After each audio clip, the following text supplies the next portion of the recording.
গত শনিবার রাত ১১টার ঘটনা।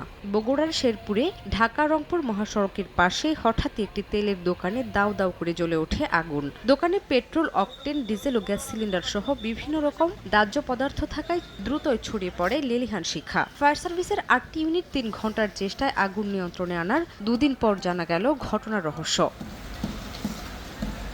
রোববার রাতে ভস্মীভূত দোকানটি পরিষ্কার করার সময় পাওয়া যায় আগুনে দগ্ধ হয়ে নিহত লরি চালক রহমত আলীর মরদেহ।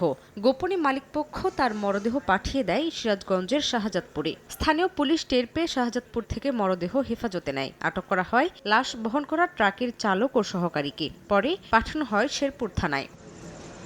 এ ঘটনায় নিহতের বড় ভাই বাদী হয়ে লিমন এন্টারপ্রাইজের মালিক জিন্নাকে আসামি করে মামলা দায়ের করেছেন। এরপর থেকে তিনি পলাতক। সম্প্রতি সামাজিক যোগাযোগ মাধ্যমে সিসিটিভি ফুটেজে দেখা যায় দোকানটিতে রাত ১১টার দিকে লরি থেকে জ্বালানি তেল আনলোডের সময় বিস্ফোরণ ঘটে। তখনই দগ্ধ হয়ে মারা যান রহমত আলী।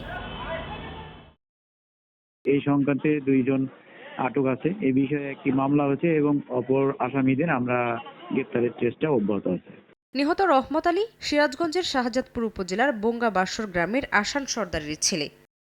সময় সংবাদ, বগুড়া।